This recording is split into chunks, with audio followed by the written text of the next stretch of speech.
Cuando hablamos de cáncer, lo primero que tienen todos que tener claro es la epidemiología.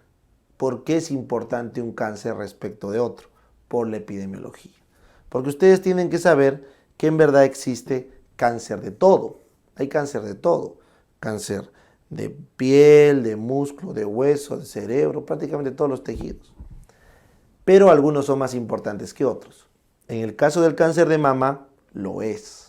¿Por qué, profe? Porque el cáncer de mama, miren el dibujo, es el cáncer número 1 en la mujer en prácticamente todos los países del mundo. Ahí está. Acá de repente Bolivia no va, algunos países africanos no van, pero en la gran mayoría es la causa número 1. Es el cáncer número 1 en la mujer. Y también es la causa número 1 de muerte. Correcto, de muerte en la mujer. ¿Ya? Y es la segunda causa de muerte en general. ¿Correcto? Siguiendo al cáncer de pulmón. Entonces, este tumor es muy importante. Es la primer tumor en frecuencia en la mujer, primera causa de muerte en la mujer y segunda causa de muerte en general por cáncer, contando hombre y mujer, después del pulmón, porque pulmón se suma en ambos, en hombre y mujer. O sea, es un tumor muy importante en el mundo, muy importante. Tanto así que puede afectar hasta un 12% a 14% en la vida de la mujer. O sea, lo vuelve un tumor o un cáncer de riesgo intermedio. O sea, es muy probable, solo por ser mujer, tu chance de tener cáncer de mama es del 12% a lo largo de tu vida. Es un montón, ¿ya? Entonces, el cáncer de mama es un problema de salud pública, es un problema de salud pública en todo lado donde lo vean, ¿ya? Sin embargo, a pesar de ser el cáncer número 1 y todo, su distribución tiene un componente marcadamente ambiental. Eso también tiene que quedar claro. Entonces, les traigo acá estadística de la incidencia y miren cómo Australia, Europa Occidental, la Europa del Norte, Estados Unidos, la Europa del Sur, Sudamérica, la Europa Central y del Oriente representan la gran mayoría de la incidencia. Mientras que si nos venimos acá al África, al Asia, tenemos menos prevalencia. Entonces tú te dirás, algo tiene que haber, algo tiene que haber. Sí, aparentemente los genes asiáticos y el estilo de vida, sobre todo asiático, suele proteger del cáncer de mama. En el caso de África no aplica mucho porque de todas maneras ustedes saben que África es una población joven con alta mortalidad en etapas tempranas que no permite que ocurra el cáncer de mama. Por otro lado, en Europa, en Estados Unidos, etcétera, hay estilos de vida y sobrevida mucho más larga, lo cual aumenta el riesgo de cáncer de mama. Es más, se demostró que en una sola generación, mujeres asiáticas que se van a vivir a Estados Unidos porque inmigraron, aumentan su riesgo de cáncer de mama al mismo nivel que mujeres americanas que siempre han vivido en Estados Unidos. Entonces, tiene mucho componente medioambiental y de estilos de vida. Mucho componente. Es más, la mitad de los cánceres de mama, de este 12%, la mitad, solo se explica por factores de riesgo. Ni siquiera es necesario echarse a buscar temas genéticos propios. Se explican por factores de riesgo. ¿Ya? Muy bien. Entonces, dicho eso, vamos a conversar de lo que son factores de riesgo y lo que son factores protectores, tanto modificables como no modificables para el cáncer de mama. ¿Ya? Entonces arrancamos. El factor de riesgo no modificable,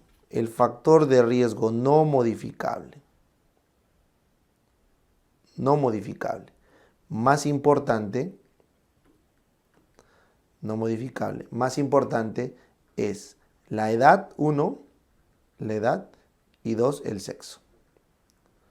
Se ha visto que el cáncer de mama aumenta a medida que aumenta la edad. Concretamente, desde los 35 años en adelante, siendo el pico los 74 años. Y obviamente, ser mujer es factor de riesgo para cáncer de mama, porque tienen mucho más cáncer de mama que el varón. Pero ojo, el cáncer de mama también puede dar en varones. Solo que esos son los factores no modificables más importantes, ¿ya? Los más importantes, la edad y el sexo. Bien, por lo tanto, justifica hacer un screening a lo largo de toda la vida de la mujer, sí, pero lo que está claro es que siempre se va a hacer screening hasta el final. Lo que no está claro es a qué edad debería ser el screening, porque hay muchos falsos positivos que podrían dar lugar a cirugías no deseadas o no adecuadas. Entonces, si bien es cierto el riesgo arranca con la edad reproductiva, no sabemos exactamente en qué momento deberíamos empezar a preocuparnos. Pero ahorita vamos a conversar de eso. Lo primero que quería que quede claro es que la edad y el sexo son los factores no modificables más importantes. El siguiente son los genes que causan cáncer de mama. Entonces, los genes BRCA1 y BRCA2 son genes muy asociados a cáncer de mama y a cáncer de ovario. ¿Correcto? Entonces, el BRCA1 y el BRCA2, como le llamamos, son genes que generan cáncer de mama y cáncer de ovario, pero miren el dato, de herencia autosómica dominante y representan cerca del 5% de los casos de mama. Y las pacientes acá se consideran de alto riesgo. Y al ser de alto riesgo, requieren resonancia magnética y cirugía precoz para su manejo. Entonces, si una chica dice que tiene antecedentes de cáncer de mama y ovario en su familia y le hacemos genotipificación y sale el BRCA, entonces probablemente estamos frente a un cáncer de mama hereditario, así se llama, hereditario, de herencia autosómica dominante, donde tienen cáncer la mamá, la hija, la nieta, la bisnieta y así. Es hereditario, vertical. Pero esto solo supone el 5% de los cánceres de mama, o sea, es raro. Lo más probable es que un cáncer de mama sea no por problemas hereditarios. Pero si lo hubiera, esta chica, como lo que pasó con Angelina Jolie, pasa a ser a una de altísimo riesgo. ¿Y qué significa ser de alto riesgo, profe? Que desde muy temprana edad me vas a hacer screening con resonancia. Y desde antes de que me dé cáncer, me vas a operar, me vas a sacar las mamas profilácticamente. O inclusive van a sugerir una cirugía ovárica. Entonces, ese es el abordaje de una mujer de alto riesgo por estos genes. Hay más genes, hay más. Solamente estoy poniendo este porque es lo que está en las guías y lo que es más preguntado. ¿Ya? Bien. Siguiente. Los factores familiares y personales. Entonces, acá vamos a poner otros genes que no están bien conocidos todavía, de antecedentes de cáncer de mama familiar y personal. ¿Correcto? Entonces tú dirás, doctor, yo tengo un montón de hermanas, tías, pero solamente le ha dado cáncer a una. Y por ahí dicen que una tía lejana, una tía abuela tuvo cáncer. Entonces, cuando hay antecedente familiar, la tía familiar, pero de herencia autosómica recesiva, o sea, no sigue un patrón vertical, sino es un patrón horizontal salteado por generaciones, o la mujer ya tuvo cáncer en su propia historia de vida, ya tuvo cáncer, entonces pasamos al factor genético, se llama, Entonces, el famoso cáncer familiar de mama y ovario. Este es el famoso síndrome de cáncer familiar de mama y ovario, donde tías, hermanas, primas tienen cáncer de mama y o de ovario, pero no tienen BRCA, pero sí tienen genes, ¿correcto? Entonces, esto también es un factor de riesgo importante. Puede duplicar el riesgo en vida de las personas, ¿ya? Entonces, no se olviden, estos son hasta familiares de segundo grado, ¿correcto? Con cáncer de mama. Y como es autosómica recesiva, es horizontal, no es vertical, es horizontal. ¿Bien? Y finalmente llegamos a los factores de riesgo más críticos, ¿correcto? ¿Por qué críticos? Porque son los que más aparecen por frecuencia, vamos a llamar los factores de riesgo más frecuentes que tiene la mujer, obviamente después de la edad y del sexo, que son aquellos ligados al estradiol o a la estrona. Entonces yo ya les había comentado que el principal estrógeno de la mujer era el estradiol, que representa el 100% de la potencia, y le seguía la estrona con el 50% de potencia, ¿no es cierto? Entonces, estas dos hormonas, junto con la progesterona, se ha visto que estimulan la producción o formación de células atípicas en la mama y por tanto cáncer. Entonces, todo aquello que haga que aumente tu exposición hormonal te da un riesgo de cáncer de mama. Entonces empezamos. Por ejemplo, si tu menarquia ha sido temprana, antes de los 12 años, tienes muchos años exponiéndote a estrógenos. Si tu menopausia ha sido tardía, pasado los 55 años, tienes muchos años expuesta a los estrógenos. Si tu primer embarazo, te has demorado mucho, pasado de los 30 a 35 años, dependiendo de la literatura que vean, porque eso es variable. O sea, tu primer hijito lo has tenido pasado los 30 a 35 años. Eso quiere decir que por mucho tiempo has estado sin hijitos y por mucho tiempo te has expuesto a estrógenos. Porque ya les dije, también lo vieron en OBSTE, que durante la gestación hay un descanso estrogénico, ¿no es cierto? Entonces, esas condiciones te exponen a muchas hormonas. Eso es factor de riesgo para cáncer de mama. Luego, si has tomado anticonceptivos orales combinados por más de 5 años de manera ininterrumpida, también has aumentado tu riesgo de cáncer de mama un poquito. Si es que estás tomando terapia de reemplazo hormonal actualmente, la combinada, la de estrógeno y progesterona, porque la de estrógeno sola no se ha visto asociada, pero la combinada sí. Entonces, si estás tomando terapia de reemplazo hormonal, también es un factor de riesgo, ¿correcto? Y si es que tienes algún tumor funcionante productor de estrógenos, también es un factor de riesgo. La exposición continua a estrógenos también es un factor de riesgo.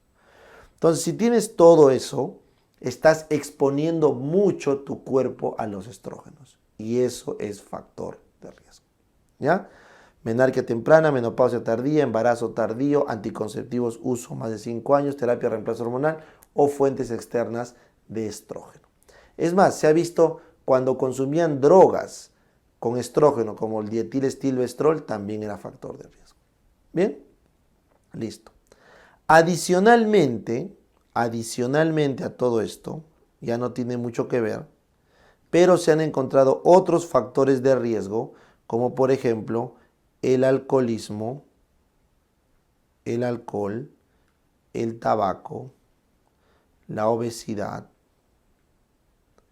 el sedentarismo, una densitometría ósea muy densa, patología mamaria benigna con atipia, que eso ya habíamos dicho que es factor de riesgo, ¿correcto? Son factores asociados, ¿ya? O una mamografía BI-RAT 0 también. Entonces, así puedo seguir una lista enorme, no quiero complicarles, pero hay muchas cosas que se han asociado al cáncer de mama. Por lo pronto, alcoholismo, tabaco, obesidad, sedentarismo, una densitometría ósea muy densa, un VIRAT 0 o una mama que no se ve, o la paciente que tenga una patología benigna de mama atípica, tiene factores de riesgo. O sea, es factor de riesgo para el cáncer de mama, ¿ya? Pero bueno, lo que nos importa son los de arriba. Entonces, esta lista va a seguir creciendo. Es un cáncer multifactorial que está en estudio, pero con que sepan esto, creo que estamos cubiertos. Estamos cubiertos. Bien, ahora lo siguiente que me van a preguntar es, su madre, doc, yo no voy a tener mis hijitos pasados antes de los 30, la edad no puedo evitarlo, soy mujer, sedentaria, bueno, creo que me va a dar mi cáncer de mama. Bueno, no es tanto así, ¿ya? No es tanto así, ¿ya? Porque igual el riesgo es máximo 12%. Pero sí es grave, o sea, es algo que si yo fuera mujer me lo pensaría, ¿no? O sea, el cáncer de mama es algo muy peligroso, que está ahí nada más, ¿no? Y más aún si tienes un familiar con cáncer de mama, bueno, tus probabilidades están volando por los cielos. Entonces, veamos qué cosas son buenas, qué cosa te protege. Eso vamos a ver. Entonces, lo primero que se ha visto que protege es la multiparidad, ¿correcto? Las pacientes multiparidad es un factor protector. Doctor, qué bacán, voy a tener el parcito. No, no sirve de nada. 3 hijitos. No. 5 o más hijos. 5 o más hijos protege la multiparidad. ¿Y por qué, profe? Porque recuerda, con cada hijo tú tienes con cada hijo tú tienes tus 9 meses de gestación, ¿no es cierto? ¿Ya? No, te vamos a poner 40 semanas. Ya está, promedio, ¿no es cierto? Luego tienes tu lactancia materna exclusiva, tus 6 meses, 6 por 4, 24, ponle. Entonces, ahí nomás tienes 64 semanas, ¿ya? Vamos a redondear en 64 déjalo, ¿ya? Vamos a suponer que haces 6 semanitas más de lactancia materna, 70 semanas. Por 5 hijos, 350 semanas, ¿correcto? Entonces, si lo divides eso entre los meses, ¿correcto? Entre 4 te salen más o menos 80 meses. Si lo divides entre los años, sería 6 años más o menos, ¿no? 6, 7 años. Estoy hablando 6 a 7 años de una etapa de vida fértil de los 50 menos 15, 50 años menos 15, son 5, 2, de 35 años, ¿correcto? Casi 7 años, un poco más, que viene a ser la cuarta parte, te has protegido. O sea, hasta un 25% de toda tu edad fértil te lo has pasado gestando o dando de lactar. Y eso supone un descanso para tu mama, porque la gestación te hace descansar de los estrógenos y la lactancia protege del cáncer de mama.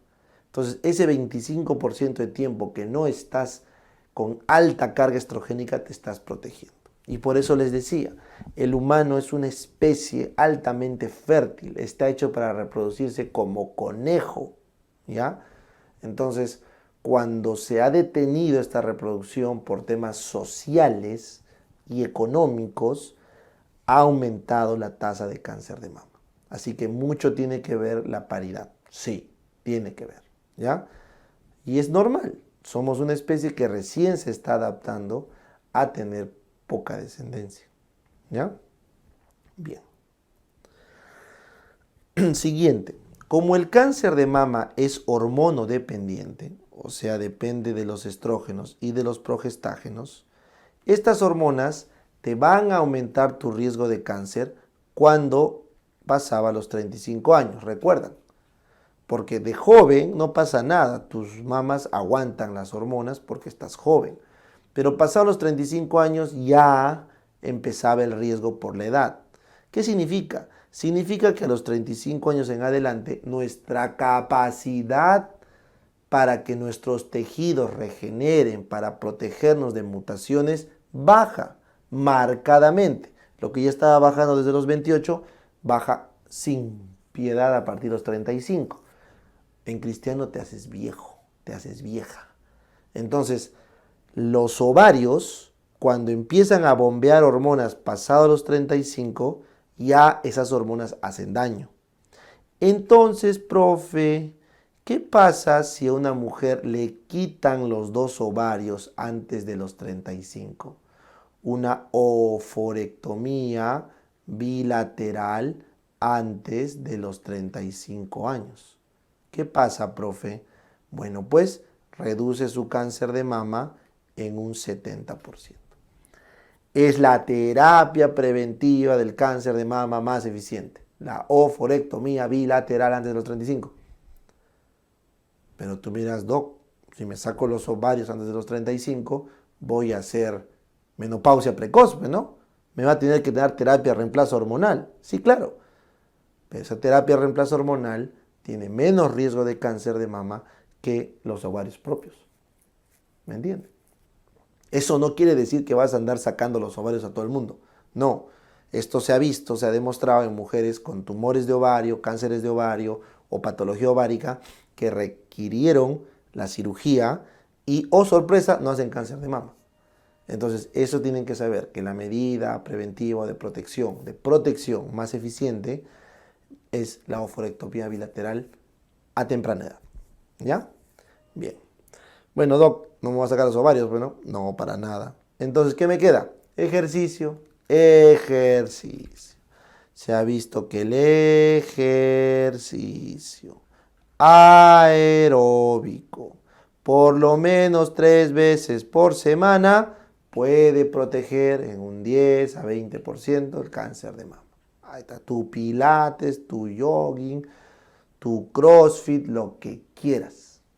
Bien, ¿qué más? Lactancia materna exclusiva. Por más de 16 meses se ha visto que protege del cáncer de mama. ¿La mama para qué está, doctor?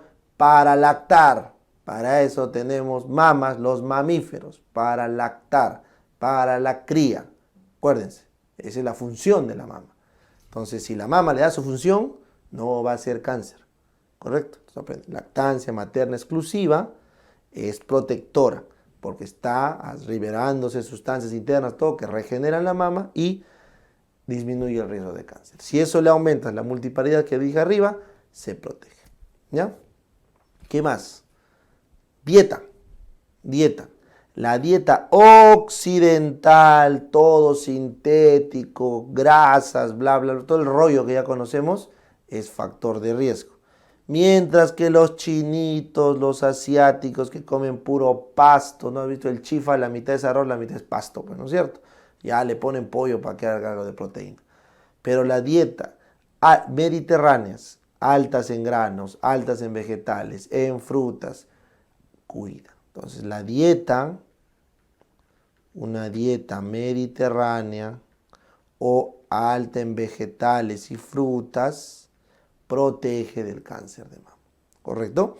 Protege. Entonces, no quiere decir que por comer grasa te va a dar cáncer. Sáquense eso de la cabeza. Tampoco quiere decir que porque te llenes de verduras nunca vas a hacer cáncer. Tampoco es así.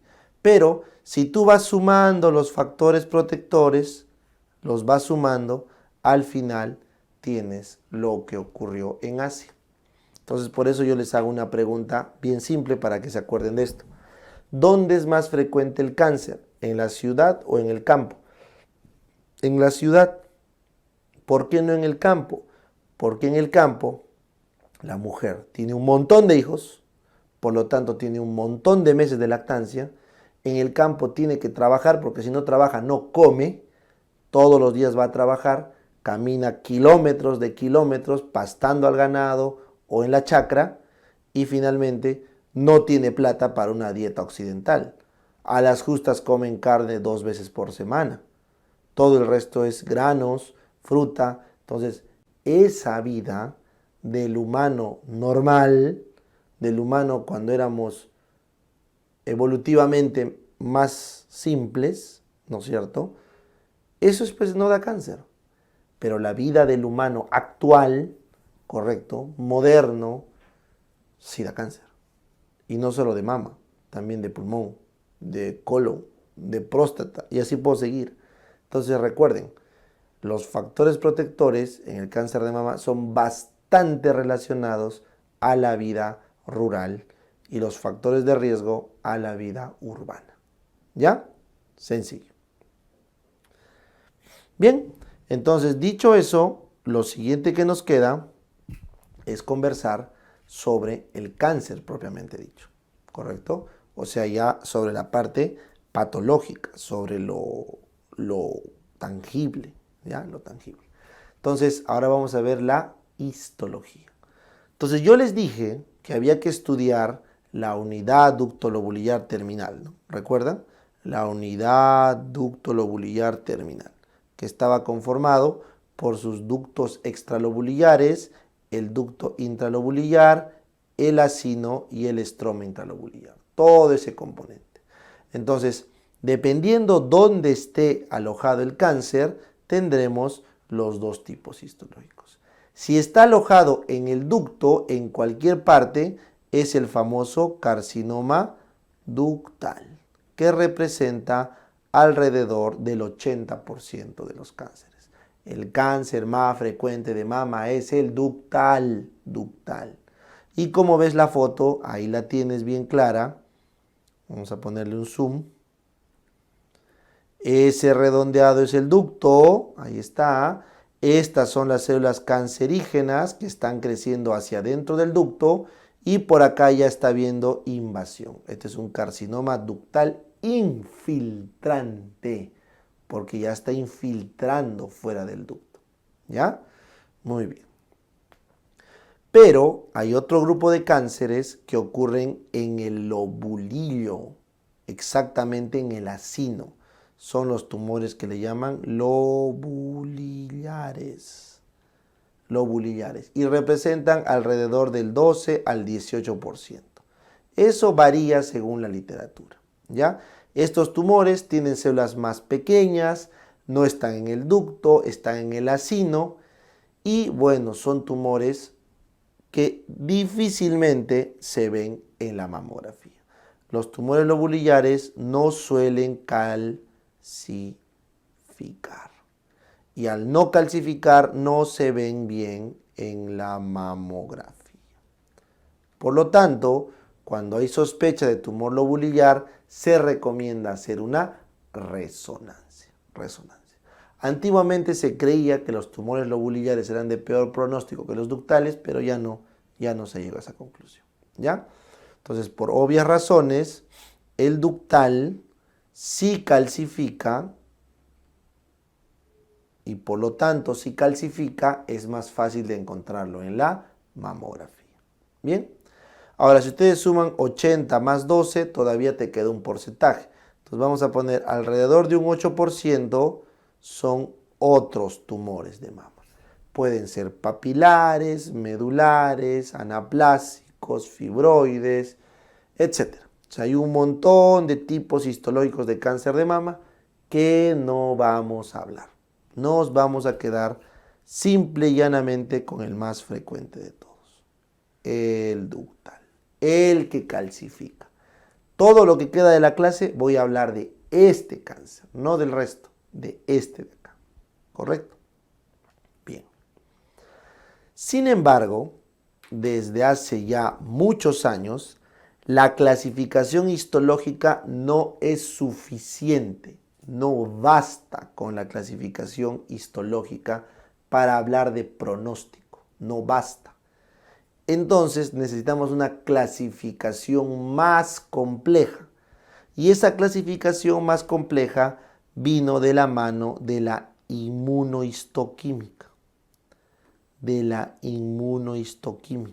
¿Correcto? Entonces, la inmunohistoquímica nos ha permitido encontrar dos estructuras críticas que cambiaron la historia del cáncer de mama. ¿Cuáles son? El receptor de estrógeno en los tumores y el receptor ER2 de factor de crecimiento ER2 neu. ¿Ya? Entonces voy a hacer un zoom a esta imagen. Una célula normal, en este caso mamaria, tiene una respuesta positiva a los estrógenos si es que tiene este receptor. Este receptor estrogénico, como ves acá, viaja al núcleo y en el núcleo activa factores de transcripción para expresar genes que tienen que ver con la progresión celular, la proliferación, la inmortalidad celular y la invasión.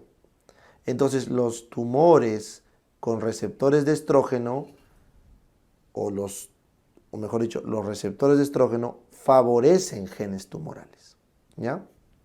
Sin embargo, esta misma vía estrogénica también puede hacerse a través del receptor celular citoplasmático de membrana ER2.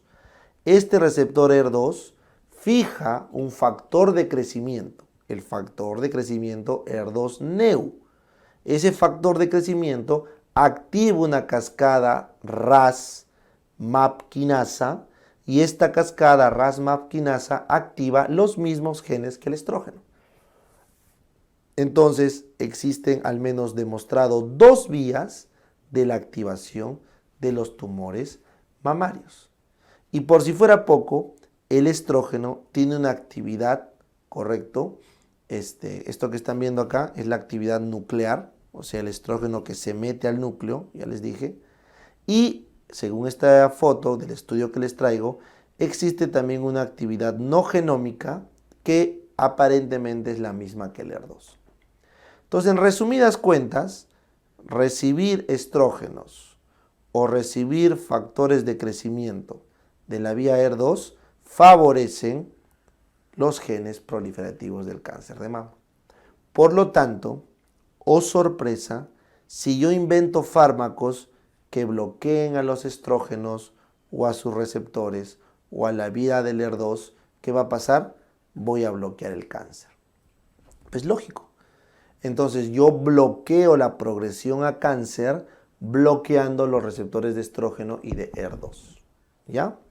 Algo similar se ha visto con la progesterona. También se ha visto que los receptores de progesterona favorecen factores de crecimiento oncológicos.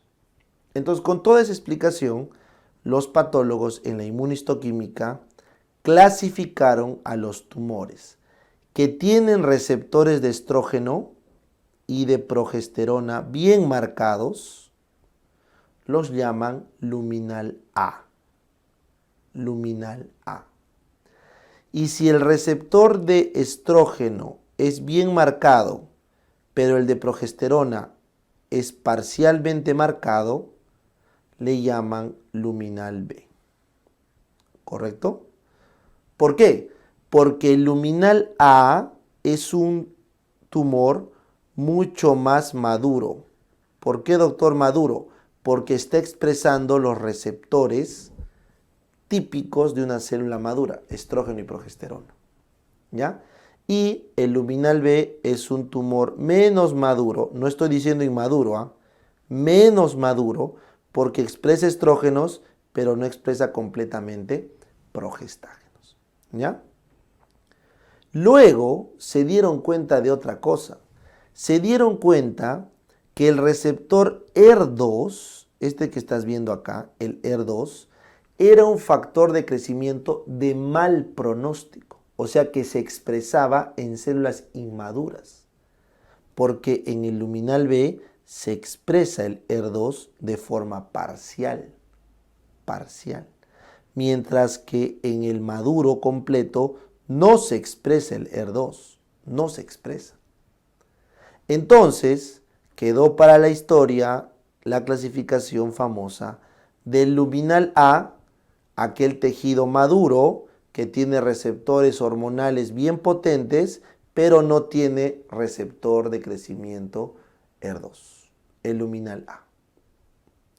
Como es un tumor maduro, su Ki, correcto, su Ki es el indicador de replicación, es bajo, es menos de 14. Su Ki es menos de 14. Entonces, este es un tumor de buen pronóstico. ¿Correcto? En cambio, el luminal B, que tiene receptores hormonales parciales para progesterona y ya está mostrando ER2, que es de inmadurez, su Ki es más de 14, o sea, tiene alta replicación. Por lo tanto, acá su pronóstico no es tan bueno. Igual es maduro, pero no es tan bueno. Finalmente, tenemos los receptores ER2 simples a secas. Esos son inmaduros, ¿correcto? Porque no tienen receptores hormonales para nada y solo tienen la expresión del ER2, que es un factor de mal pronóstico, pero que por lo menos tiene tratamiento. Entonces estos tumores, bueno, pues tienen un pronóstico un poquito complicado. Y finalmente, los que son muy inmaduros, son los tumores basales o triple negativos. Los basales o triple negativos no tienen receptores hormonales ni tampoco han expresado el ER2. Son demasiado inmaduros, anaplásicos, y estos son los de peor pronóstico. Son los de peor pronóstico. ¿Por qué? Porque simplemente estos tumores, al no tener receptores hormonales ni de ER2, no voy a tener ningún tratamiento que ofrecerles más que quimioterapia. Entonces van a ir mal. Son muy inmaduros. ¿Listo? Bien.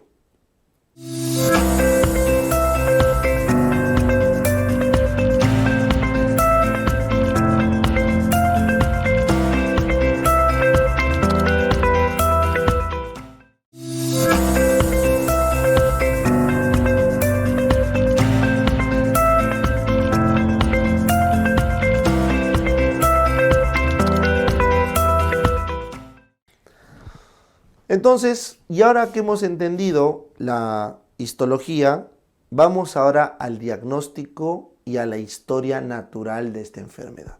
O sea, vamos a ver cómo se desarrolla este cáncer de mama. Entonces, lo primero que tienen que tener en cuenta es el tejido mamario. Como pueden ver, la mama está conformada primero por su parénquima, que son las glándulas mamarias, o sea, el lobulillo y los lóbulos mamarios. Y esto está protegido por un estroma. Entonces, el segundo componente es el estroma. Un estroma tanto intra como extralobulillar, que es el sostén. Y finalmente tenemos la piel, que recubre todo y que termina en un pezón, que es el lugar de anclaje. El pezón y la areola es el lugar del anclaje, tanto de la glándula como del tejido de sostén. ¿Ya? Entonces, cuando nosotros tenemos un tumor de mama, este va a ir creciendo en el tejido glandular poco a poco y va a ir infiltrando localmente el parénquima, o mejor dicho, el estroma de sostén, y luego con el tiempo la piel circundante. Así que el crecimiento y la progresión de la mama es un crecimiento del tumor locorregional.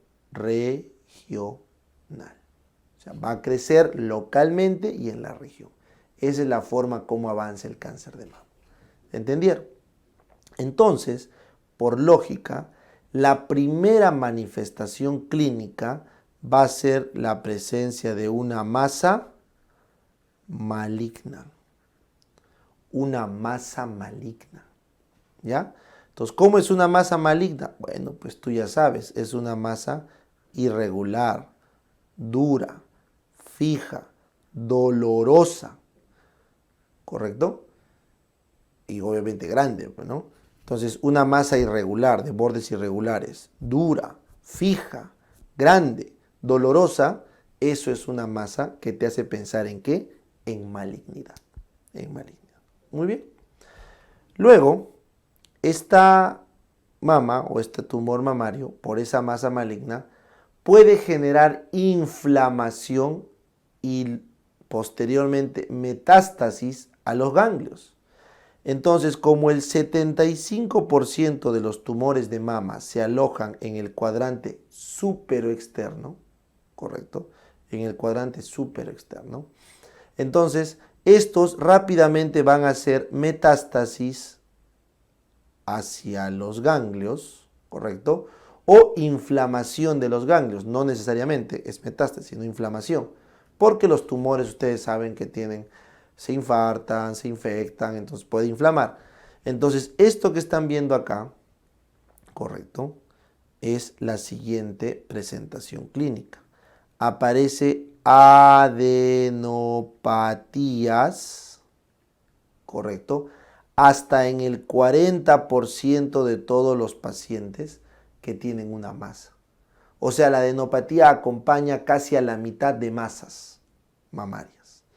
Y, pregunta de examen, este es el factor pronóstico más importante de todos. Si los ganglios están con metástasis demostrada, es el factor pronóstico más importante del cáncer de mama. Por eso es inevitable siempre evaluar las adenopatías en un cáncer de mama. Siempre tienen que evaluar las adenopatías, ¿ya? Siempre. Entonces, lo que dice el algoritmo es lo siguiente. El algoritmo dice, si no se palpa las adenopatías y tú ya has demostrado que tiene un cáncer, entonces tienes que hacerle, si no se palpa, biopsia de ganglio centinela. Si se palpan las adenopatías, tienes que hacerle biopsia guiada por ecografía. Y si ahí sale negativo, le haces biopsia guiada, biopsia del ganglio centinela. Y si la ecografía con biopsia sale positivo, le haces resección linfática regional. ¿Ya? Entonces, ¿cuán importante es la adenopatía? ¿Cuán importante? Que toda mujer donde ya se ha demostrado el cáncer de mama y no palpo ganglios, le hago biopsia de ganglio centinela. Y si palpo ganglios, le tengo que hacer una ecografía con biopsia guiada por aguja fina. Y si no me sale nada en la eco, le hago biopsia de ganglio centinela. Y si me sale la biopsia positiva guiada por eco, le tengo que resecar la axila. Porque tengo que evaluar los ganglios. Se tiene que evaluar. ¿Y qué cosa es o en qué consiste resecar esta axila? Consiste en sacar los ganglios, ¿correcto?, infra, retro y suprapectorales, ¿ya? Entonces, los ganglios se clasifican en los famosos niveles de Berg. Infrapectorales, retropectorales y suprapectorales o subclaviculares también se llaman. Entre estos tres debes sacar por lo menos 10 ganglios para poder haber dicho que has hecho una linfadenectomía correcta. ¿Y eso te sirve para qué? ¿Para qué, profe? Para ver el N, N1, N2. En el TNM necesito saber los ganglios. Entonces, para eso se usa esto, para eso, ¿ya? Esa es la forma correcta de abordar una adenopatía en la mama. Bien. Después de esto, como les dije, ahí está, el cáncer de mama, el primer lugar donde hace metástasis, el primer lugar donde va a hacer metástasis son los ganglios. Por eso les dije que es importantísimo determinar el primer ganglio tomado, este de acá, que es el famoso ganglio centinela. ¿Ya? Entonces, acá está la explicación de por qué toda mujer que no le palpo un ganglio, le hago biopsia de este ganglio centinela. Y si le palpo el ganglio, quien sea que le haya palpado, tengo que por biopsia por biopsia guiada por ecografía, encontrar la lesión. Y una vez que lo encuentro, le hago una linfadenectomía radical para llevarme los 10 ganglios que les dije. Suprapectorales, retropectorales e infrapectorales. Es infrapectoral, retropectoral, suprapectoral. De ahí tengo que sacar los 10. ¿Ya? No se olvide. Entonces, la metástasis ganglionar es la metástasis más frecuente en el cáncer de mama. ¿Ya? Muy bien, entonces acá está. Le ponemos biopsia de ganglio centinela con linfadenectomía, resección linfática regional. ¿Correcto? La resección linfática regional habíamos quedado que el objetivo es sacar 10 ganglios de Berg para poder tomar la muestra. ¿Ya? Ojo, biopsia de ganglio centinela con opcional la resección linfática regional. ¿Ya? Porque obviamente si está tomado el ganglio centinela, se hace pues la resección linfática regional. Solo cuando el ganglio centinela no está tomado, no se le toca la axila. ¿Ya? Muy bien. Y no se olviden que la otra opción, si es que es palpable, es una ecografía para tomar una biopsia guiada por ecografía. Y cuando sale positivo, su linfadenectomía regional. ¿Listo? Ahí está. Bien, entonces vamos a borrar todo esto que ya lo expliqué. ¿Y qué pasa si esta mujer no se le trata? Sigue avanzando su cáncer. Estamos en la historia natural. Entonces, este cáncer va a terminar infiltrando la piel, probablemente. Pero, mucho antes de eso, este cáncer ya ha pasado de los ganglios. Entonces, cuando ya pasa de los ganglios, lo segundo en hacer metástasis es lo que se conoce como metástasis a distancia.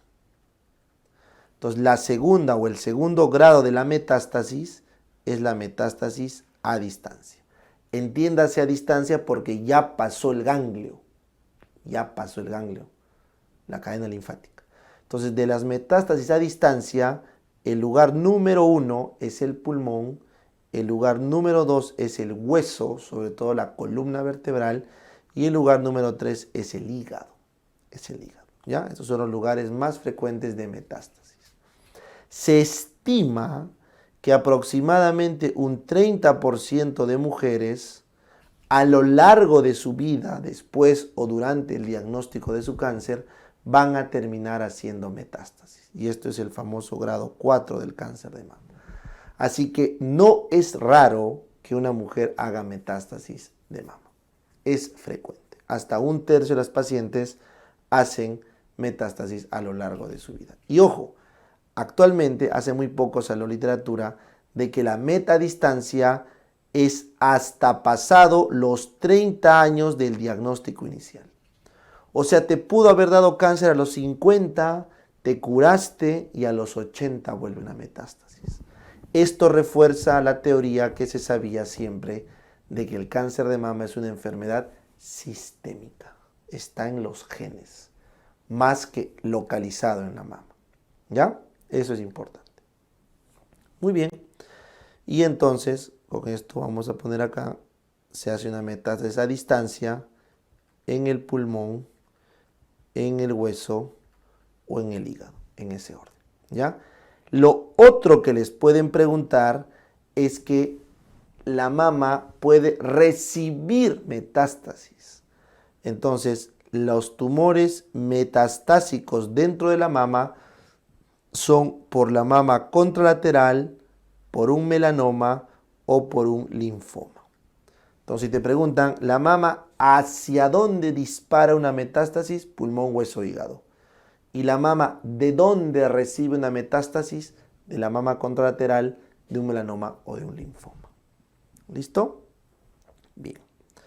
Ahora, existen otras manifestaciones clínicas del cáncer de mama que deben recordar, ¿ya?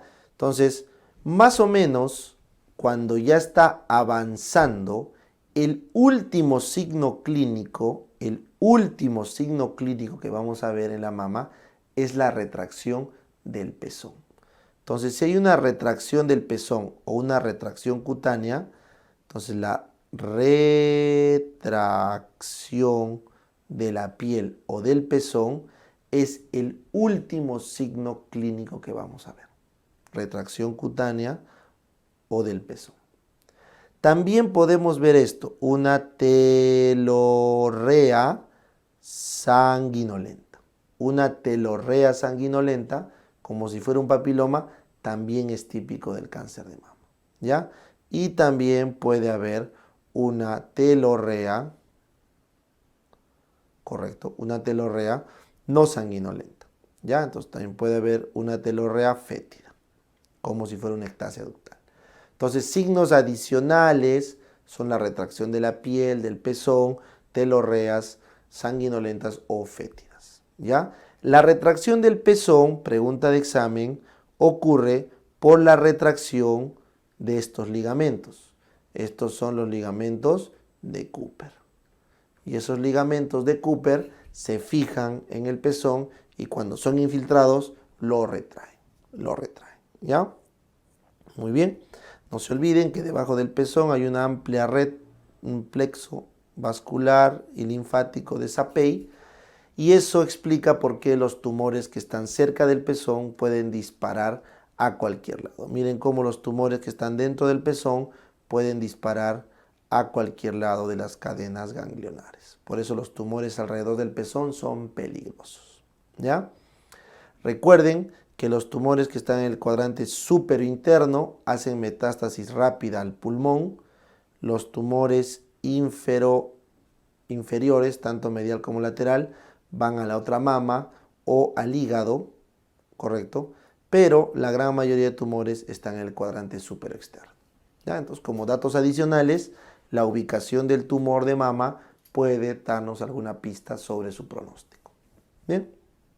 Ahora, existe un tipo especial de cáncer de mama que es la enfermedad de Payet. La enfermedad de Payet es un tumor de mama que se caracteriza por una lesión en el pezón. Entonces, en el pezón aparecen, como ves acá, eczemas, pueden aparecer úlceras, ¿correcto? Entonces, lesiones elevadas, eczematosas, descamativas o ulceradas de pezón nos hacen sospechar una enfermedad de Payet. ¿Qué es una enfermedad de Payet? Un adenocarcinoma in situ ductal. O sea, en los conductos galactóforos grandes aparece un adenocarcinoma in situ que termina saliendo hacia el pezón y genera esa enfermedad de Payet. Eczema, ulceración y descamación del pezón. ¿Ya? Este adenocarcinoma in situ, recuerden, hasta en un 40% de los casos se acompaña de un cáncer de mama infiltrante no palpable. O sea, la enfermedad de Payet tiene que estudiarse, biopsiarse y operarse porque casi en la mitad de casos termina habiendo en el fondo un cáncer de mama invasivo, pero que aún no es palpable. Por eso hay que tratar la enfermedad de Payet. ¿Ya? Muy bien. Y finalmente, cuando el cáncer de mama ya infiltra la piel, aparece lo que se conoce como piel de naranja. La piel de naranja significa que ha habido una linfangitis subcutánea por infiltración tumoral, lo cual genera una inflamación de la piel de la mama. Eso es lo que se conoce como el carcinoma inflamatorio. Y como está tomado el tejido celular subcutáneo y como hay éstasis linfática, se empieza a hacer esta superficie arrugada, dura, en piel de naranja. Así se llama, piel de naranja. Esto corresponde al estadio T4D, el peor estadio del tumor del cáncer de mama. Cuando ya infiltró la piel, los linfáticos subdérmicos y se ha producido una linfangitis subcutánea inflamatoria con piel de naranja. ¿Ya? Esa es la etapa evolutiva final del cáncer de mama. Muy bien. Entonces, con eso está cubierto el diagnóstico.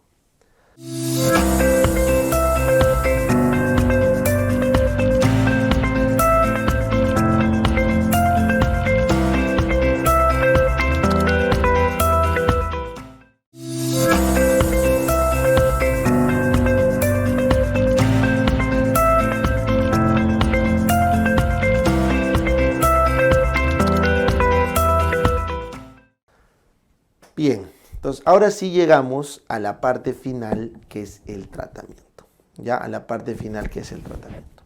Entonces, en esta parte final que es el tratamiento, acá no quiero tranquearles, porque el estadio depende tanto del tumor, del T, como del N, los ganglios que están tomados, como del subtipo, si es luminal A, B, ER2 o triple basal. Entonces, esto es muy complejo, así que no quiero tranquearles. Simplemente vamos a ir paso a paso repasando qué se recomienda en cada estadio. Entonces, yo prefiero arrancar con el estadio del tumor. Entonces, si es un tumor microscópico, menos de 1 milímetro, basta con la cirugía conservadora de mama. Esto que están viendo acá es lo que se conoce como lumpectomía, o en inglés Breast Conservative Surgery. Cirugía conservadora de mama, es la lumpectomía. Sacan simplemente el tumor con 2 centímetros de margen, ¿ya? Eso es posible para tumores microscópicos, que no van a alterar la estética de la mama, ¿ya? Si el tumor ya pasó de 1 milímetro, correcto, ya pasó de 1 milímetro, pero todavía está menos de 5 milímetros en 1A, entonces a esta cirugía conservadora se le añade radioterapia de lecho quirúrgico. ¿Por qué? La radioterapia es importante porque el tumor de mama es multicéntrico. Es multicéntrico. Entonces, me has podido sacar el tumor del lado izquierdo, pero capaz hay un poquito de cáncer más hacia la derecha de la misma mama, porque es multicéntrico. Entonces, una radiación del lecho quirúrgico no está mal, ¿ya? Luego, cuando estamos por encima de 5 milímetros, ya es recomendable que a la radiación se le añada terapia adyuvante. La terapia adyuvante se refiere a hormonoterapia, a terapia monoclonal o a quimioterapia, ¿correcto? Entonces, en este caso, cuando hago este dibujo que están viendo acá, me estoy refiriendo solamente a la hormonoterapia o a la terapia monoclonal. Entonces, la hormonoterapia, como su nombre lo dice, está reservado para los tumores luminales que tienen receptores hormonales. Y para estos tumores se receta tamoxifeno cuando es premenopáusica o anastrozol cuando es posmenopáusica. Y en casos de metástasis, fulvestrán. ¿Correcto? Entonces, si una mujer tiene un tumor luminal A o B con receptores estrogénicos y está en un estadio T1B, o sea, más de 5 milímetros, aparte de operarla y aparte de irradiarla, le debo dar terapia hormonal para bloquear esos receptores de estrógeno. ¿Y qué se da para bloquear? Se da tamoxifeno, que es un bloqueante selectivo de receptores de estrógeno en la mama, en mujeres premenopáusicas. Y se da anastrozol, que es un bloqueante de aromatasa ovárica, en mujeres posmenopáusicas. Y cuando está muy grave, se da un antagonista total de estrógenos, que es el fulvestrán, en mujeres posmenopáusicas. ¿Ya? Pues ese es el manejo hormonal. Ahora, si la paciente, además de los receptores hormonales, tiene el receptor ER2, o solo tiene el receptor ER2, entonces acá vamos a dar monoclonal. ¿Cuáles son los monoclonales? El trastuzumab y el pertuzumab. El trastuzumab y el pertuzumab son anticuerpos monoclonales que bloquean la vía ER2 y se consideran también como una terapia adyuvante. ¿Correcto? Correcto. Ahora, ¿qué pasa si la mujer ya pasó de los 10 milímetros? O sea, pasó de 1 centímetro.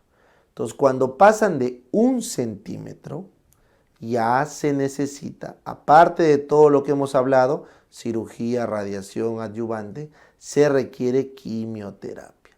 Se requiere darle quimioterapia, ¿correcto? Con paclitaxel y doxorubicina, ¿ya? Se le da quimioterapia. Y ojo, también puedo dar quimioterapia en los estadios T1B si es que estoy en un estadio o en un subtipo basal. ¿Se acuerdan el subtipo basal o triple negativo? Claro, pues, si yo tengo un basal o triple negativo que no le puedo dar hormonas ni ER2, le tengo que dar quimioterapia desde el T1B. pero a todos los tumores de mama pasados el centímetro se recomienda su quimioterapia. ¿Ya? Muy bien. Todo esto eran los tumores T1, hasta 2 centímetros. El estadio T2 es cuando el tumor ya es de 2 a 5 centímetros. Y Doc, ¿por qué es importante esto? Porque si yo tengo un tumor de 2 a 5 centímetros y yo para operar de forma limpia una cirugía local o lumpectomía necesito 2 centímetros de margen, entonces saca tu línea. A ver. 2 centímetros, que es más o menos 1 pulgada, más 2 centímetros acá al lado, o sea, 2 pulgadas. Necesitas 2 pulgadas de diámetro. O sea, te vas a volar algo así de la mama, ¿no? 2 pulgadas. Pones 2 pulgadas más o menos. Entonces, con un hueco de ese tamaño en tu mama, pregúntate, ¿no? O sea, no va a quedar bonito, pues, ¿no? Salvo que tengas mamas grandes, pues, ¿no? Pero si tus mamas son normales o inclusive pequeñas, una lumpectomía o tumorectomía de ese tamaño, pues mejor saque todo, pedo, ¿para qué quiero? ¿No es cierto? Entonces muchas mujeres no están de acuerdo con la lumpectomía por temas estéticos, porque queda muy lesionado la mama. Entonces, a partir de este estadiaje ya se considera la mastectomía radical tipo Madden. ¿Ya? La mastectomía radical tipo Madden es aquella donde se saca toda la mama y se preserva el pectoral menor para evitar el linfedema del miembro. ¿Ya? Mastectomía radical tipo Madden. Y como ya entraron a cirugía mayor, obligatoriamente hay que hacer la linfadenectomía radical, porque ya estás en sala. Entonces, mastectomía con linfadenectomía mandatorio en tumores T2, ¿correcto? Por un tema estético, ¿ya? Entonces, ahí está. Si ustedes van a hacer la mastectomía en estadios menores, o inclusive acá, también pueden considerar la cirugía plástica reconstructiva inmediata. O sea, las guías dicen que en el mismo acto quirúrgico pueden también hacer una mamoplastía restauradora. Sí se puede, es opcional. ¿Bien? Correcto. Entonces, mastectomía radical con linfadenectomía radical. Y no se olviden que cuando sacan los ganglios hay riesgo de linfedema. Pero para evitar ese riesgo de linfedema, mantenemos el pectoral menor para que fluya la linfa por ahí. ¿Ya? Bien. Cuando ya has hecho linfadenectomía radical y te has llevado toda la mama, ya no tiene sentido radioterapia del lecho, porque la probabilidad de que ocurra un cáncer en el muñón de la mama resecada es muy baja. Entonces ya no es necesario hacer una radioterapia. Sigues dando la hormonoterapia o el trastuzumab y obligado tienes que seguir dando tu quimio porque ya pasaste de 1 centímetro. ¿Listo? Fácil, ¿verdad? Muy bien. Ahora, si el tumor ya es más de 5 centímetros, correcto, si el tumor ya es más de 5 centímetros, entonces en este caso ya lo que se requiere acá, cuando ya es más de 5, es antes de la cirugía hacer una quimioterapia neoadyuvante. O sea, lo que se recomienda es antes de la cirugía dar quimioterapia para achicar el tumor y luego ir a la cirugía.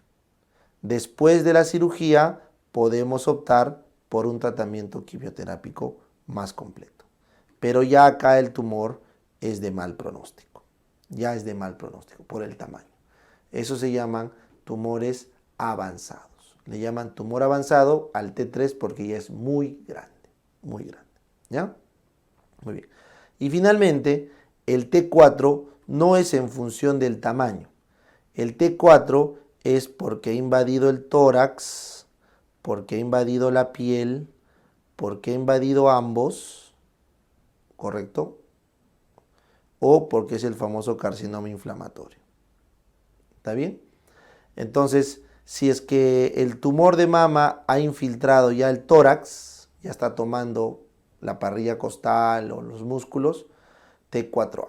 Si está tomando ya algunas estructuras cutáneas, T4B. Si es que está tomando ambos, T4C. Y si ya hay el famoso carcinoma inflamatorio con linfangitis que les dije y piel de naranja y todo el rollo, T4D. T4D. En este caso ya estamos también frente a un manejo paliativo, mal pronóstico, solo quimioterapia paliativa. ¿Está bien? Entonces, este es un resumen muy general del abordaje. En verdad es más complejo, no se puede resumir a una tabla, pero con esto tienen criterios suficientes para responder las poquísimas preguntas que hay de tratamiento de mama, de cáncer de mama, porque es súper complejo. ¿Ya? Entonces, para terminar, vamos a repasar los estadios. ¿Ya? Entonces, los estadios FIGO del cáncer de mama, para que lo tengan, son si el tumor es in situ, correcto, si el tumor es in situ, o sea, no atravesó la membrana basal, estadio 0. Si el tumor ya tiene, correcto, o sea, ya existe, ya pasó la membrana T1, pero no hay ganglios, el 1A. Si es que el tamaño es pequeño, correcto, pero ya tiene un ganglio, T1B o estadio 1B, o si es que tiene T1 en el tamaño, el T0 se refiere al microscópico, por si acaso, ¿ya? Y la toma ganglionar es microscópica, ese también es 1B. Y acá quiero que recuerden esto. Se llama estadio 2, porque ya tomó los ganglios, correcto, no de forma microscópica. O sea, si la invasión ganglionar es no microscópica, entonces, o sea, hay metástasis ganglionar, es la definición, ganglionar, ya lo transforma en estadio 2A, ¿correcto? El 2A y el 2B básicamente difieren del N. O sea, el 2A es con tumor microscópico, con T1 o simplemente un T2 sin ganglio. O sea, el otro criterio que quiero que tengan claro es que el tumor cuando pasa de 2 centímetros ya lo vuelve estadio 2 por el tamaño, y por eso les dije que se prefiere mastectomía por el tamaño, ¿ya? Y bueno, el 2B es cuando le aumentas al tamaño un ganglio o ya estás en estadio 3. Entonces el 2B es crítico por el tamaño, habíamos quedado muy grande, o porque ya tienes también ganglios con T2, ¿ya? El 2B. El estadio 3 ya es mal pronóstico porque ya están tomados muchos grupos ganglionares. Mira, 2, 2, 2, correcto. ¿Ya? Entonces, el que estén tomados muchos grupos ganglionares lo vuelve estadio 3. ¿Ya? El estadio 3B, que es de mal pronóstico, ya te dije, lo establecía el T4, que es lo peor, lo que quiero que recuerdes es eso. El estadio 3B de mal pronóstico lo establece el T4, no interesa el N. Y finalmente, lo que te comenté hace un rato, el estadio 4 lo representa la metástasis, ¿no? El 13 son N3, veces no es tan crítico, o sea, no es tan importante aprenderlo. El estadio 4 sí. El estadio 4 es cualquier, acá ya no ha salido en el esquema porque me lo he llevado, es cualquier metástasis, ¿ya? El estadio 4 es M1, metástasis. Entonces, para resumir, los estadios FIGO dependen del TNM,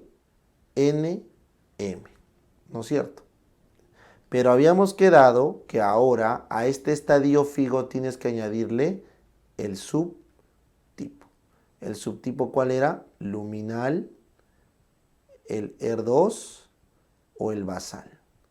Entonces, si tú te das cuenta, tienes 1, 2, 3, 4, 5, 6, 7, 8, 9 estadios, 9 por 3, 27 posibles subestadios. Por eso es que es muy complejo, no nos vamos a tranquear. Pero por si acaso alguna vez nos pregunten, porque nunca lo han hecho, el estadio FIGO 4 lo define la metástasis. El 3 lo define el N2 o el 3B lo define el T4, que son mal pronóstico.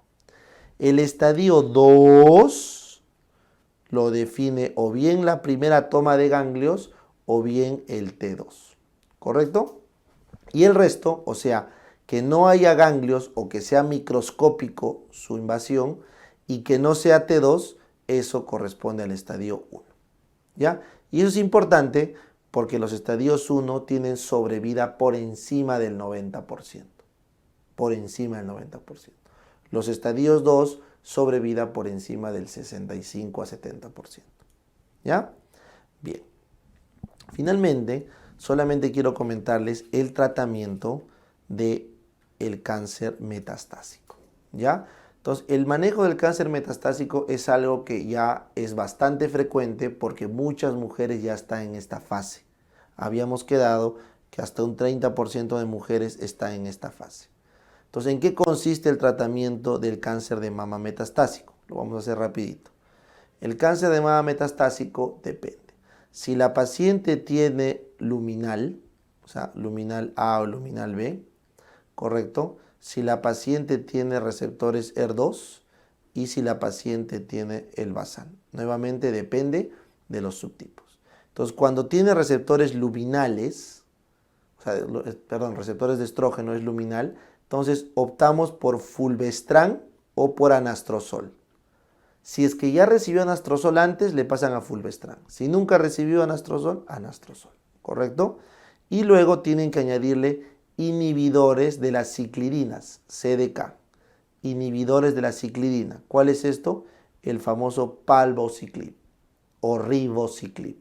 El palbociclib o ribociclib son inhibidores de ciclidina y este tratamiento conjunto se ha visto que puede tener sobrevidas hasta por 8 años. Los estudios Paloma, ¿no? Hay otro estudio también, creo que es Andrómeda, no me acuerdo ahorita muy bien el nombre del estudio. Mona Lisa y Paloma. Los estudios Mona Lisa y Paloma están demostrando ahorita en sus cohortes sobrevidas hasta 8 años con este esquema de tratamiento. El gran problema es que el fulvestrán es un bloqueante completo de los receptores de estrógeno y se asocia a muchos problemas de osteoporosis, cambios tisulares. Y el palbociclib y ribociclib son fármacos neutropénicos, causan neutropenias severas, 3 y 4, que suelen ser causantes de la interrupción del tratamiento. ¿Ya? Muy bien. Si es que la paciente es ER2, entonces no vamos a dar hormonas, vamos a dar trastuzumab o pertuzumab y también se debería intentar los inhibidores de ciclidina. Pero con trastuzumab, pertuzumab, ¿ya? En los basales, lamentablemente no tenemos más opción que quimioterapia paliativa y son los de peor pronóstico, ¿ya? Son los de peor pronóstico. De acá a acá es el pronóstico de los cánceres metastásicos. ¿Listo? Bien, ojo, en todo este estudio, solamente en los tumores que se sospeche estadio 3 es que se piden tomografías tóraco-abdominopélvicas, TAC-TAP. Solamente en los que sospechamos estadio 3, o sea, cuando sospechamos que hay bastante invasión ganglionar o cuando tenemos tamaños tumorales grandes, solo ahí. En el resto no se recomienda TAC-TAP, ¿ya? Por si acaso. Un último dato, existe una estratificación TNM prequirúrgica y postquirúrgica. Hay el famoso TNM clínico, que ese es antes de la linfadenectomía, y el TNM, anatomía patológica o patológico, que es después de la linfadenectomía. ¿Ya? Son los dos tipos de TNM, por si alguna vez lo leen. ¿Ya?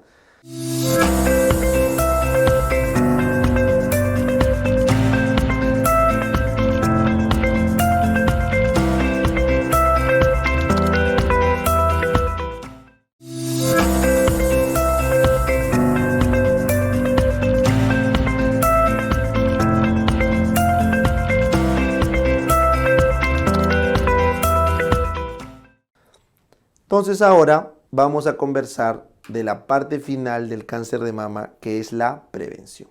¿Ya? Vamos a terminar con esto que es prevención. Prevención, ¿ya? Entonces, ¿por qué es importante la prevención del cáncer de mama? Ya les dije, la prevención es importante porque este es un cáncer que va a afectar al 12% de mujeres, lo cual es demasiado. Además, este es un cáncer que básicamente depende de la edad y del ser mujer, o sea, prácticamente le va a dar a todas. Y este es un cáncer que tiene un pronóstico y es causa importante de muerte, o sea, no es un cáncer así suavecito. Entonces, por todas esas razones, debo hacer una buena técnica de prevención. Sin embargo, lo malo del screening es que la técnica de prevención me va a llevar a hacer cirugías, intervenciones quirúrgicas, que son costosas y va a generar mucho sosiego o desasosiego y tristeza en las mujeres durante el proceso, porque este cáncer es un estigma social. Las mujeres se mueren de miedo del cáncer de mama. Entonces, si yo hago un test de screening muy agresivo, voy a operar a muchas chicas, voy a gastarme un montón de plata y las voy a hacer sufrir emocionalmente. Pero a la vez, si es que no hago un buen test de screening, va a morir un montón de gente. Entonces, en ese dilema están las guías internacionales actualmente. Es un dilema que hasta ahora no está sentado. Las recomendaciones internacionales son muy variadas. ¿Ya? Bien. Entonces, lo que sí están de acuerdo todos es que hay 3 formas de hacer correctamente un screening para las mujeres con cáncer de mama, que son la mamografía, la ecografía y la resonancia, como estás viendo ahí. La mamografía, la ecografía y la resonancia. ¿Está bien? Entonces, vamos a hablar de cada una de ellas. ¿Ya? Entonces, borramos esto, ya está explicado, borramos esto. Bien, entonces la mamografía se ha visto que es la técnica de elección para el screening de cáncer de mama. Es la mejor, le ha ganado a todas, ¿correcto? La mamografía, como ven acá, se usa una placa radiográfica para ver el tejido mamario en 2 incidencias. En la cráneo-caudal, incidencia cráneo-caudal, y la oblicuo medio lateral. Son las 2 incidencias. ¿Ya? Esta mamografía no te aporta un riesgo de radiación mayor al de la radiación de la Tierra. O sea, no te va a dar más cáncer por hacerte mamografías. ¿Correcto? La recomendación es: no debe hacerse mamografías a las menores de 40 años. No debería hacerse. A las mujeres de 40 a 49 años podría hacérseles mamografía basado en una decisión individual.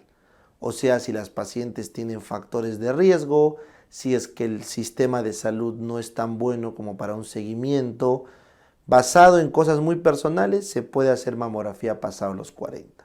Pero sí o sí, las de 50 años en adelante sí deben hacerse mamografía hasta los 74 años, hasta terminar el promedio de vida o de esperanza de vida. ¿Ya? Esa es la recomendación. ¿Cada cuánto tiempo? Puede ser cada año o puede ser cada 2 años.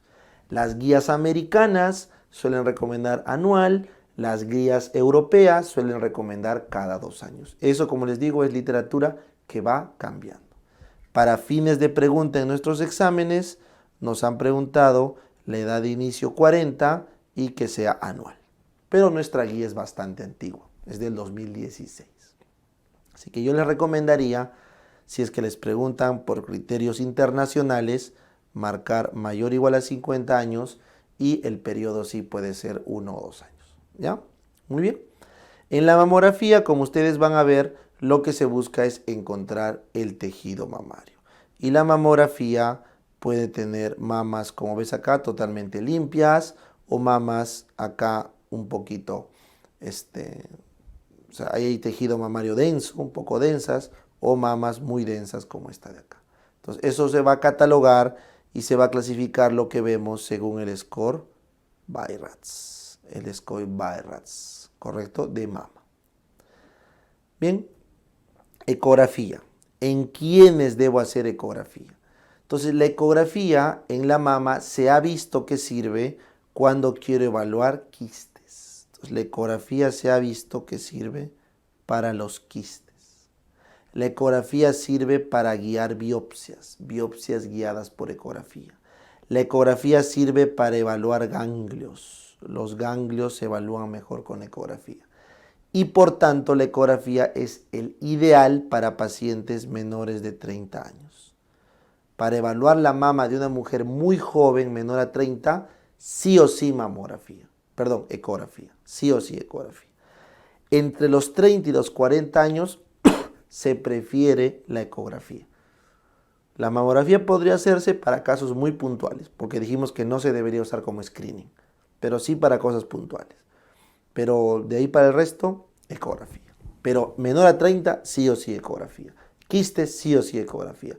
Biopsia guiada por ecografía y ganglios evaluados por ecografía. Ya, ahí está. Entonces, eso que están viendo acá es un quiste simple de mama evaluado por ecografía. Y la tercera, esta es la segunda, la tercera prueba diagnóstica es la resonancia. La resonancia magnética nuclear es la prueba más sensible de todas.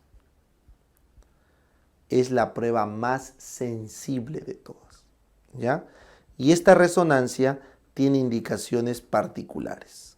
Entonces, como tú ves la imagen acá, la resonancia te permite sacar un montón de detalle de la imagen. Es muy sensible. Y solamente se ha recomendado para los siguientes casos. Apuntemos.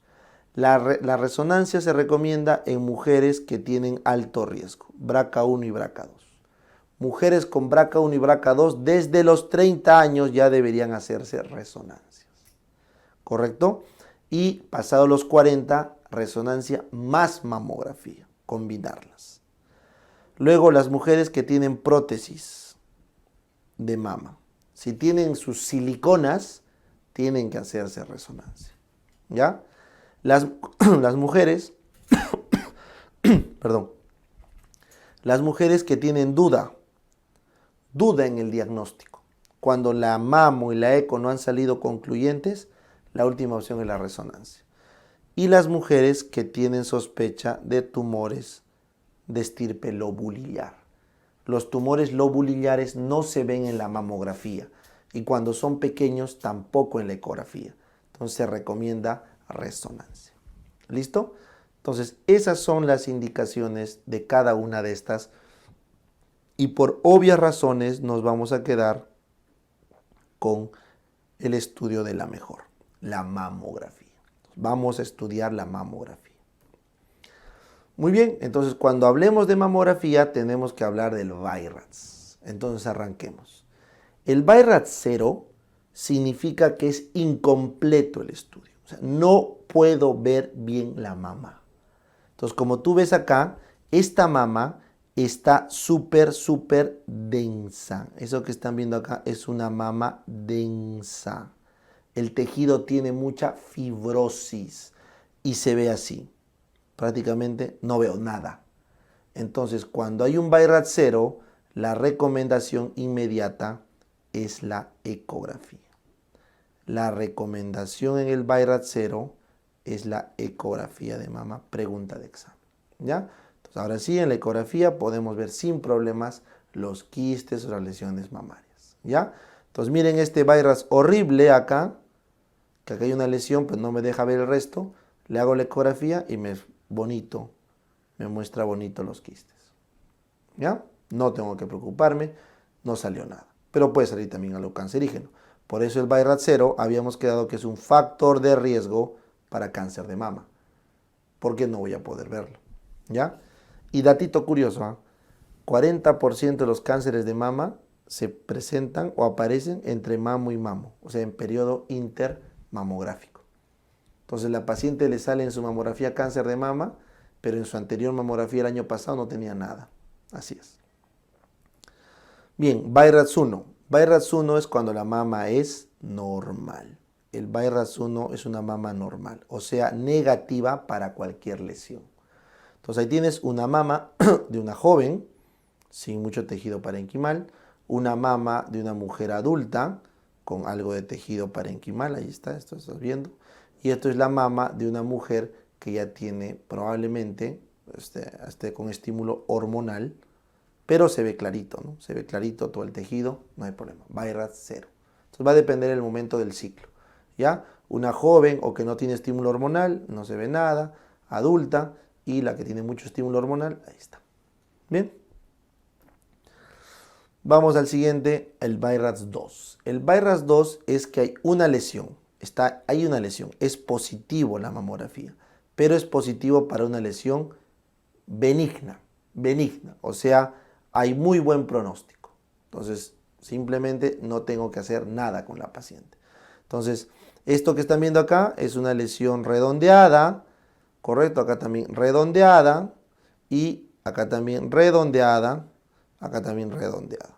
Cuando las lesiones son redondeadas, regulares, sin microcalcificaciones agrupadas, sin retracción cutánea ni nada, son quistes o tumores simples, benignos. Entonces, este BI-RADS 2, simplemente a la paciente hay que hacerle su control regular a los 12 meses. O puede ser a los 24. Habíamos dicho que puede ser anual o bianual. Vamos con el BI-RADS 3, pregunta examen. El BI-RADS 3 es porque hay una duda razonable. El radiólogo tiene una duda razonable. Entonces, no puedo excluir que es maligno, tampoco puedo confirmar que es benigno. Entonces, acá la indicación es que hay que repetir en 6 meses. ¿Por qué? Porque vamos a medir el tamaño. Si en 6 meses ha duplicado su tamaño, ese es un posible cáncer, le hago la biopsia. Pero si no ha duplicado su tamaño, puedo controlar en un año. ¿Ya? Entonces, como ven acá, esta lesión, voy a poner un zoom, parece una masa estrellada. Parece.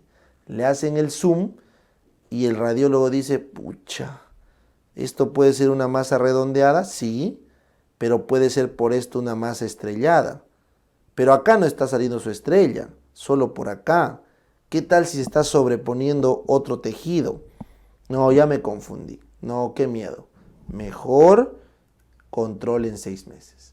Si esta lesión no aumenta de tamaño, simplemente fue un hallazgo incidental o hasta puede desaparecer. Pero si duplica su tamaño, biopsia. ¿Ya? Bien. Siguiente, el BI-RADS 4. El BI-RADS 4 ya supone que hay signos primarios de cáncer de mama. Y por lo tanto, tengo que hacer una biopsia, sí o sí. Entonces, en el BI-RADS 4 ya tengo que hacer una biopsia, porque hay signos primarios. ¿Cuáles eran los signos primarios? La masa espiculada. Ese era el signo primario más específico. El otro, las microcalcificaciones agrupadas. Microcalcificaciones agrupadas.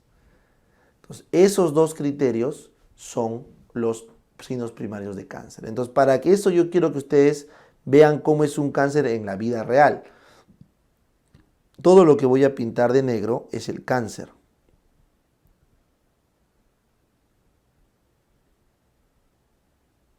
¿Ven? ¿Ven esa figura? Todo eso es cáncer, chicos. Todo esto es cáncer. Entonces, como te das cuenta, el cáncer tiene esa infiltración. Por eso es que ahora sí, sin miedo a equivocarse el radiólogo, va a decir, esto es un cáncer. Miren, miren, miren su contorno. Ahí está. Es una masa espiculada. No es como la anterior. Acá no hay duda. Y aparte, si encontramos estas microcalcificaciones agrupadas, probablemente estemos frente a un tumor ductal. Porque habíamos quedado que los tumores ductales calcifican, justamente los acinos calcifican. Y se muestra esa señal, agrupado. ¿Ya? Muy bien. Finalmente, el BI-RADS 5 es porque aparecen signos secundarios. O sea, aparte de los primarios, aparecen signos secundarios. Y obviamente tengo que hacer biopsia. ¿Ya? Entonces, ¿cuáles son esos signos secundarios de cáncer de mama? Complicaciones de la piel o del pezón, ganglios, o vasos, neovascularización. Entonces, como ves acá en esta mamografía, mira, esta mamografía, todo esto es una retracción cutánea. Todo es una retracción cutánea. Esto que están viendo acá son unos vasos calcificados lineales. Son signos secundarios. Esto que estás viendo acá es una retracción cutánea. Entonces, eso en la vida real se ve en extremo así. Miren, esto es un cáncer de mama que está haciendo una retracción cutánea clarita, está retrayendo la piel, está haciendo una úlcera porque ya está infiltrando la piel. Eso es un cáncer de mama avanzado, ¿ya? Entonces es un BI-RADS 5, también se hace biopsia, no hay más que hablar. Y el BI-RADS 6 ya no lo pongo porque el BI-RADS 6 significa de que la paciente ya ha sido confirmada de cáncer y está viniendo una mamografía de control, pero ya tiene cáncer. BI-RADS 6, ¿ya? Bien. Entonces ahora sí, estamos listos para hacer el algoritmo con los resultados de la mamografía, ¿ya? Entonces, ¿qué pasa si la mamografía ha salido BI-RADS 4 o BI-RADS 5? ¿Ya? Entonces, imagínense que la paciente tiene un BI-RADS 4 y BI-RADS 5 por mamografía, ¿ya? O supongamos que la paciente tiene un BI-RADS 4 o BI-RADS 5 por ecografía, porque no le podíamos hacer mamo porque no se veía. O imagínate que la paciente ha tenido que ir a resonancia magnética por las indicaciones que les puse y también salió un BI-RADS. Entonces, esos son los tres posibles escenarios. Que tenga una mamo o una mamo con una eco o una mamo, eco y resonancia, pero al final estamos en un BI-RADS 4 y 5. Entonces, ¿qué nos dice la guía? La guía dice, se ve en la mamografía, se ve, el BI-RADS 4 y 5 ha sido mamográfico. Entonces, si la respuesta es sí, color verde significa sí. Entonces, si la respuesta es sí, yo puedo hacerle una biopsia guiado por estereotaxia. Porque la estereotaxia usa radiación y la mamografía también. Pero la siguiente indicación para esto debería ser lo siguiente. Hay una calcificación en la mamografía que no se acompañe de masa. O sea, hay una calcificación sin masa. Entonces, si la respuesta también es sí, quiere decir que yo solo he encontrado calcificación sin masa especulada. Es difícil tomar una biopsia si no veo masa. Entonces, tengo que hacer la biopsia guiada por estereotaxia. ¿Por qué? Porque esta biopsia guiada por estereotaxia utiliza una computadora. La computadora lo que hace es localiza el lugar de la calcificación que se ve en la mamo y empieza a picotear el tumor, pero guiado precisamente por computadora. Entonces, esa es la ventaja. Cuando se ve en la mamografía, pero solo son calcificaciones sin una masa, nos vamos a la biopsia guiada por estereotaxia, ¿ya? Pero si alguno de esos la respuesta es no, o sea, si no se ve en la mamo o la calcificación no es sin masa, o sea, es con masa.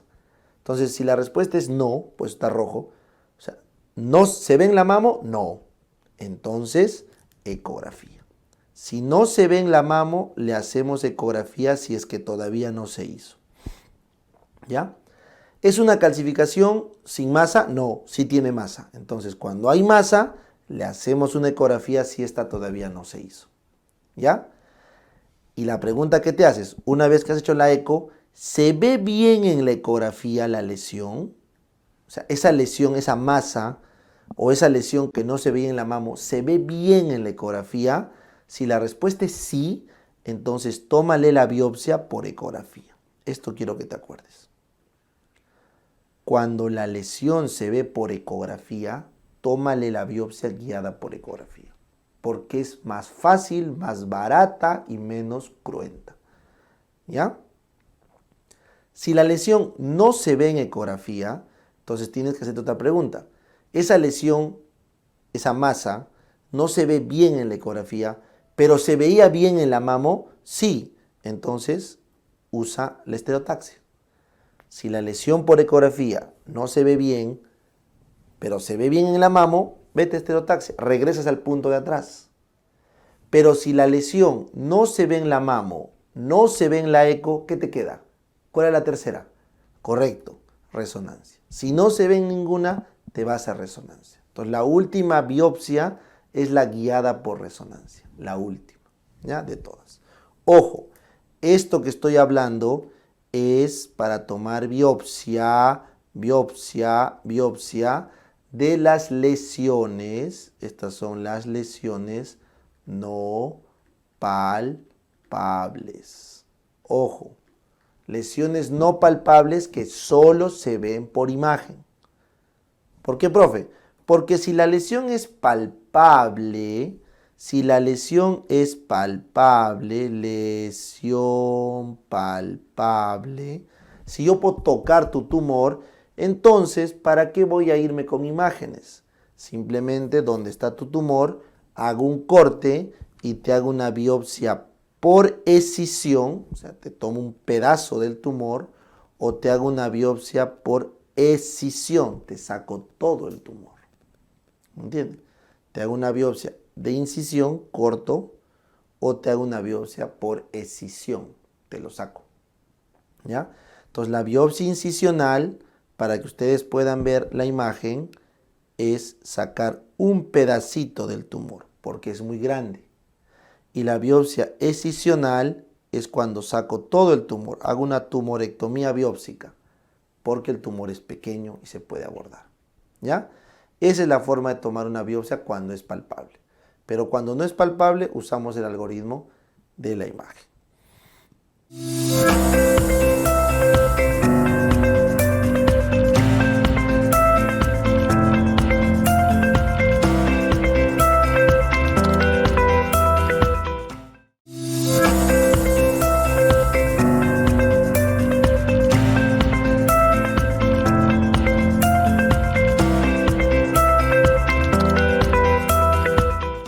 Bien, entonces ahora vamos a conversar en esta última lámina de un breve resumen de cómo debes afrontar toda la patología mamaria, ¿ya?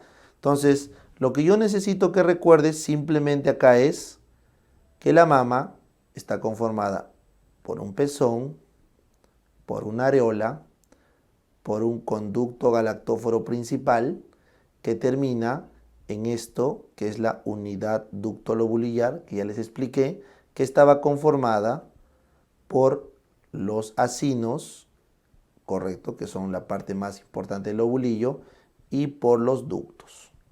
Adicionalmente estaba rodeada por un estroma intralobulillar y este está rodeado por un estroma extralobulillar. Listo. ¿Correcto? Correcto. Ahora, ¿qué patología puede haber? Por ejemplo, acá dentro del ducto puede crecer un papiloma intracanalicular o intraductal, o puede aparecer este tumor de acá, que es un fibroadenoma, un tumor benigno de la unidad ductolobulillar terminal, o puede aparecer, este, que solo es un crecimiento dentro del acino, será un adenoma, una proliferación intraacinar, y este, que ya tiene componente mixto, será un fibroadenoma. ¿Ya? Cuando las células malignas crecen e invaden el tejido, como acá, esto será pues un adenocarcinoma de mama, ductal o lobulillar, dependiendo dónde haya empezado el cáncer. Y si este cáncer salía por acá hacia el pezón, eso es la enfermedad de Payet. Muy bien. Y finalmente, si tengo un tumor duro, irregular, pero benigno, de crecimiento rápido, este es el famoso tumor filodes. ¿Ya? Muy bien. Adicionalmente, puedo tener tumores de grasa, como ese que ven ahí, un lipoma. Puedo tener tumores de vasos, por ejemplo, un hemangioma, que es un tumor de vasos. O puedo tener tumores malignos de mesénquima. ¿Cómo se llaman los tumores malignos de mesénquima? Sarcomas. Angiosarcoma, liposarcoma, rhabdomiosarcoma, sarcomas.